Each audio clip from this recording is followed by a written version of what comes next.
Defenders Episode 3. It seems to be becoming quite clear what the strengths and weaknesses of this series are going to be.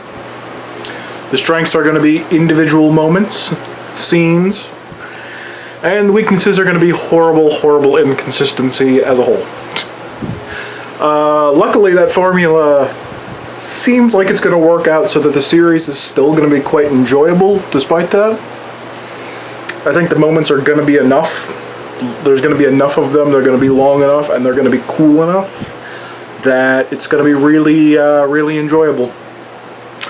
But there are a couple problems that are happening so far that I hope don't continue. One is the amount of time they spend on each character, and by that I mean specifically the villains.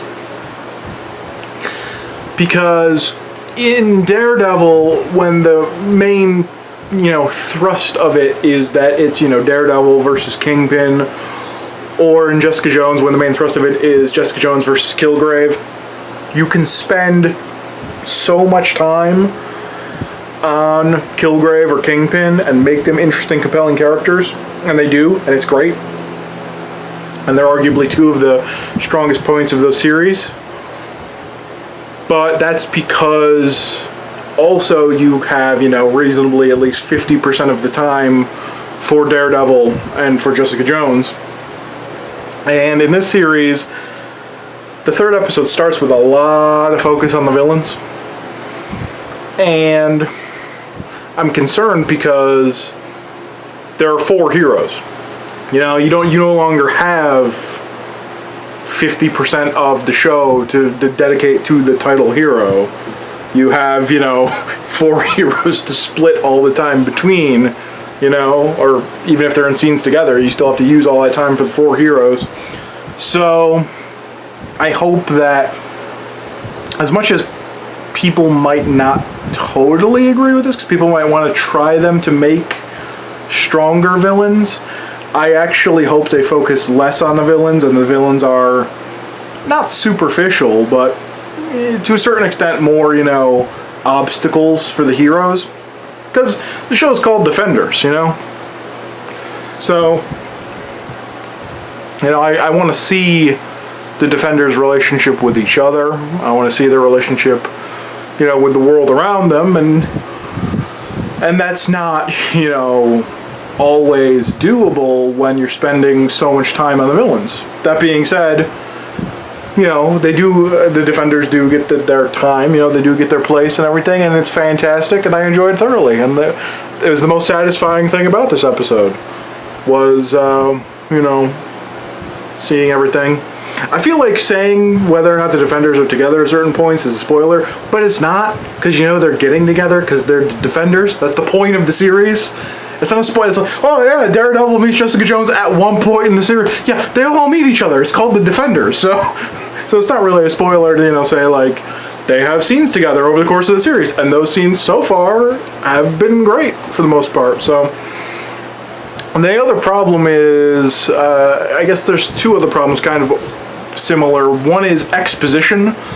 A certain amount of exposition is necessary, particularly near the beginning of the series. But it seems like they almost don't know when to stop. It's almost like too much. It's just like, here's the basic information we needed. Here's everything laid out. Let me tell you even more about it. And it's like, I don't care. Let's not go further into it. And similarly, luckily, this was a problem with the early episodes that I think is going to completely be alleviated with the episodes from this point on, I hope, is that they're treating it like a mystery. Like, who's doing these things? And why are they doing them? And how are they doing them? And it's like, I guess maybe it goes more with showing the villains and things, but it doesn't really matter. Because it's not personal. There's not a personal relationship with the villains necessarily. I mean, there are personal elements of how they feel, Danny Rand's quest for revenge and Daredevil's relationship with Hand and things like that. There's personal feelings, but it's not a personal story like, the story between Kilgrave and Jessica or anything like that.